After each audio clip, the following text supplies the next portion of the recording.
मुखिया जी और पैक्स अध्यक्ष में ईमानदार और बेईमान सबसे ज्यादा कौन? देखिए, चोर चोर मौसेरा भाई, इसमें ना कोई ईमानदार है ना इसमें कोई बेईमान है, सारे डकैत हैं। लेकिन यह है कि चुनाव के समय नेताजी जनता के चरणों में और चुनाव समाप्त होने के बाद जनता नेताजी के चरणों में। पैक्स क्या है? पैक्स किसके लिए है?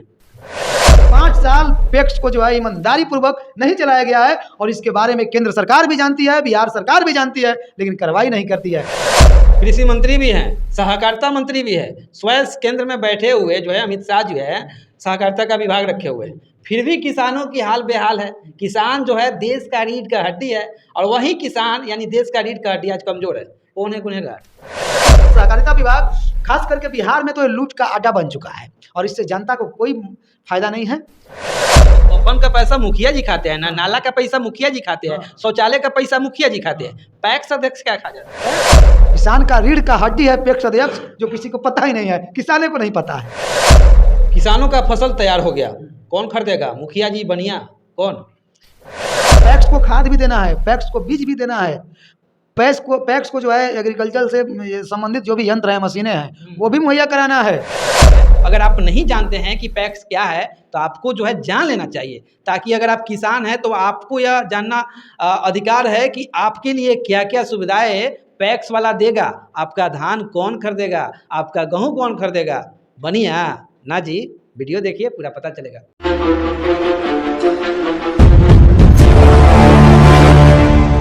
बिहार में पैक्स चुनाव को लेकर बिगुल बजने वाला है और 5 चरणों में जो है पैक्स का चुनाव होने वाला है। हमारे साथ भ्रष्टाचार विरोधी मंच के राष्ट्रीय अध्यक्ष श्री बबलू राजपूत सर है। बहुत बहुत स्वागत है सर। बहुत बहुत धन्यवाद। सवाल कुछ करें उसके पहले क्या हालचाल है? बहुत बढ़िया है, आप लोग का साथ समर्थ है तो काफ़ी अच्छा है, स्वस्थ है, मस्त है। बिहार में फिर से चुनाव होने वाली है। चुनाव तो हर साल होती है, हर बार होती है, लेकिन इस बार का जो चुनाव है पैक्स को लेकर है। क्या है पैक्स? चुनाव चाहे 5 चरणों में हो या 25 चरणों में हो, ठीक है, सबसे बड़ी चुनाव की खासियत होती है कि चुनाव के समय नेताजी जनता के चरणों में और चुनाव समाप्त होने के बाद जनता नेताजी के चरणों में। अब सवाल है कि 5 चरण हो या 25 चरण हो, इसमें जो भी खर्चा होता है पैसा, ये सारा जनता का दिया हुआ, जनता का टैक्स का पैसा होता है। और ये चुनाव किसके लिए होता है? जनता के लिए। जैसे इंग्लिश में भी कहावत है, democracy of the people, for the people, by the people, ठीक है। तो जनता के लिए चुनाव होता है, खर्चा जनता का होता है, टैक्स का पैसा, और जनता के विकास के नाम पे चुनाव तो होता है, लेकिन चुनाव खत्म होने के बाद जनता जो है फिर नेताजी के चरण में चले जाते हैं। और चुनाव से विकलौता अगर फायदा होता है तो नेताजी को और कुछ विभागीय भ्रष्ट पदाधिकारियों को इस चीज को भ्रष्टाचार विरोधी मंच डंके के चोट पे कह सकती है। सवाल पैक्स क्या है? पैक्स किसके लिए है? पैक्स देखिए एक सरकारी संस्था है और पूरे भारत में है। यह 100 साल पहले इसका स्थापना हुआ और पैक्स का स्थापना इसलिए हुआ कि जो किसान है, कृषि, तो किसान, देखिए किसान है, किसान प्रधान देश है हमारा, और शायद किसान प्रधान देश होने के कारण ही इस पैक्स का यहाँ पे स्थापना हुआ हमारे देश में। क्योंकि किसान प्रधान देश है तो किसान के लिए कुछ किया जाए। लेकिन सही बताएं तो 100 साल तो हो चुके हैं, लेकिन 100 साल में मुझे 5 साल भी नहीं लगता है कि मैं पूरे भारत के बारे में तो चैलेंज नहीं कर सकता हूं, लेकिन बिहार के बारे में डंके के चोट पे कह सकता हूं कि पूरे 5 साल पैक्स को जो है ईमानदारी पूर्वक नहीं चलाया गया है और इसके बारे में केंद्र सरकार भी जानती है, बिहार सरकार भी जानती है, लेकिन कार्रवाई नहीं करती है। पैक्स वह यंत्र है, वह हथियार है जो पैक्स से सहकारिता विभाग के सारे आला अधिकारी और पैक्स के जो नेता अध्यक्ष होते हैं, यह माले माल लाले लाल हो जाते हैं और जनता बेहाल हो जाती है। कृषि मंत्री भी हैं, सहकारिता मंत्री भी है, स्वयं केंद्र में बैठे हुए जो है अमित शाह जो है सहकारिता का विभाग रखे हुए हैं, फिर भी किसानों की हाल बेहाल है। किसान जो है देश का रीढ़ का हड्डी है और वही किसान यानी देश का रीढ़ का हड्डी आज कमजोर है। कौन है गुनहगार? देखिए, अब जिस तरह का आप सवाल किया है तो बहुत लोग कहेगा इसको पॉलिटिकल, मेरे जवाब को लोग लेगा, लेकिन मोटा भाई का काम है सब चीज़ पे ध्यान देना नहीं होता है। जिसका नाम ही है मोटा भाई, उसका काम ही है मोटा काम करना, ठीक है। क्योंकि उसी सरकार में है। यहीं पे देखिए माननीय गडकरी सर जो हैं, नितिन गडकरी जी, आज पूरे भारत में जो है उनका मतलब एक परचम लहर रहा है। लेकिन जहाँ पे मोटा भाई अमित शाह जी के बारे में बात की तो उनको ये सब चीज़ से मतलब थोड़ी है। उनको अपने पार्टी, उनका पार्टी कैसे मजबूत होगा, उनके बड़े भैया कब तक प्रधानमंत्री बने रहेंगे और उनके जाने के बाद फिर कैसे इनको प्रधानमंत्री बना दिया जाएगा, वो सब यही सब उनको। हालांकि विभाग को, ये सब सहकारिता विभाग से अमित शाह जी को बहुत जल्द हटा देना चाहिए, क्योंकि सहकारिता विभाग खास करके बिहार में तो ये लूट का अड्डा बन चुका है और इससे जनता को कोई फायदा नहीं है। बस जनता के टैक्स के पैसे से जनता के लिए, जनता के द्वारा, और शोषण भी जनता के लिए और जनता के द्वारा। सिंपल सा सवाल, मुखिया जी और पैक्स अध्यक्ष में ईमानदार और बेईमान सबसे ज्यादा कौन? देखिए, चोर चोर मौसेरा भाई, इसमें ना कोई ईमानदार है, ना इसमें कोई बेईमान है, सारे डकैत हैं। लेकिन बड़का डाकू है पैक्स अध्यक्ष, जिसको आज तक बिहार का लोग इस चीज़ को नहीं समझ पाता है। डाकू तो दोनों है, ये सब डकैतियाँ ना करता है जी। अरे चोर रात में आकर चोरी करता है, सब दिन दोपहरी डकैती कर लेता है। गरीब आदमी क्या कफन तक का पैसा खा जाता है। इतना गिरा हुआ लोग है, मान सम्मान के लिए जो है लड़ने लगता है कि मेरे मान सम्मान का, मेरे छवि को धूमिल कर रहा है, मेरे मान सम्मान को धूमिल कर रहा है, तो सब कफन तक का पैसा खा जाता है। ये तो कफन का पैसा मुखिया जी खाते हैं ना, नाला का पैसा मुखिया जी खाते हैं, हाँ। शौचालय का पैसा मुखिया जी खाते हैं, पैक्स अध्यक्ष क्या खा जाता है? पैक्स अध्यक्ष भाई बताया तो कि जनता का जो मूलभूत जो जरूरत है किसान का, किसानों का, जैसे किसान भारत का रीढ़ का हड्डी है, वैसे ही किसान का रीढ़ का हड्डी पैक्स अध्यक्ष है। अब इससे ज्यादा आपको क्या बताऊं।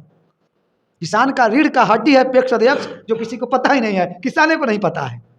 कृषि से लेकर एग्रीकल्चर मशीनें से लेकर खाद से लेकर बीज से लेकर दवाई मेडिसिन केमिकल बीज, ये सारा चीज देने के बाद सस्ते ब्याज पर ऋण देना, और सारे किसान का फसल जब तैयार हो जाए तो उचित रेट पर उसको खरीद करना। उचित रेट बोले तो अपना रेट या सरकारी रेट? सरकारी रेट। उचित रेट का मतलब अपना रेट नहीं होता है प्रभु। हाँ, उचित रेट का मतलब जो सरकार का निर्धारित किया हुआ रेट है, उस रेट पर उसके किसान के धान को खरीदना।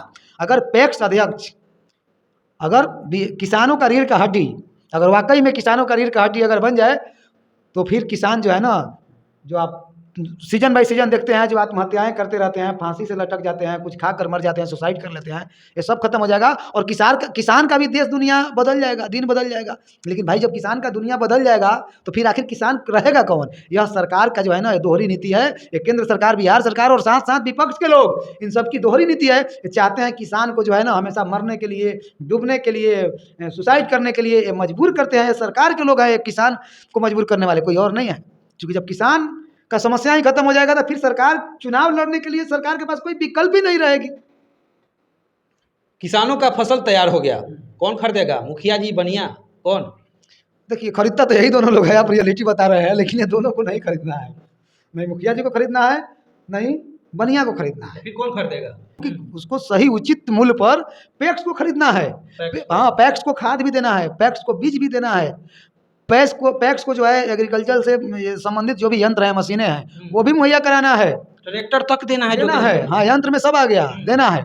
उसके बाद जब वो किसान का फसल तैयार हो जाएगा तो उस फसल को उचित रेट में पैक्स को ही लेना है। और पैक्स को उसको अपने बाबूजी के घर से नहीं लेना है। सरकार उसको इसीलिए बहाल किया, नियुक्त किया, और इसीलिए उसका चुनाव कराकर, चयन कराकर उसको वहाँ किसानों का अधिकार दिया गया है, ताकि जो है एक पंचायत का किसान अपने ही पंचायत में जो है नजदीकी स्तर पर जाकर अपना बिचौलिया से बेच सके, बिचौलिया से बच सके, बिचौलिया से बचे और उसको उचित रेट मिले।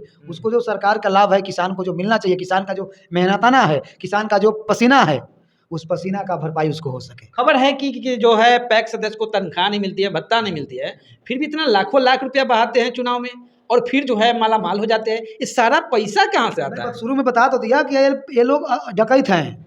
ये लोग दिन में जो है, दिन दोपहर में लूटने वाले लोग हैं, गरीबों का हक मारकर खाने वाले लोग हैं। और इन ऐसे लोगों को लानत स्वीकार करनी चाहिए। इन लोगों के बेटे जो हैं, आपको जिला के बड़े बड़े स्कूल में पढ़ेंगे, जब जिला से निकलेंगे तो राज्य के सबसे महंगे स्कूल में पढ़ेंगे, राज्य से निकलेंगे तो विदेश चले जाएंगे इनके बच्चे पढ़ने। और जिन किसान का हक मारेंगे, उन किसान का बेटा जो है कोचिंग और ट्यूशन के लिए जो है आत्महत्या और सुसाइड कर लेगा। चलिए, तो ये थे हमारे साथ बबलू सिंह राजपूत, जो कि भ्रष्टाचार विरोधी मंच के राष्ट्रीय संस्थापक है। बाकी आप लोगों के यहाँ भी पंचायत में जो है पैक्स का चुनाव है। अगर आप नहीं जानते हैं कि पैक्स क्या है तो आपको जो है जान लेना चाहिए, ताकि अगर आप किसान हैं तो आपको यह जानना अधिकार है कि आपके लिए क्या क्या सुविधाएं पैक्स वाला देगा। आपका धान कौन खरीदेगा, आपका गेहूँ कौन खरीदेगा?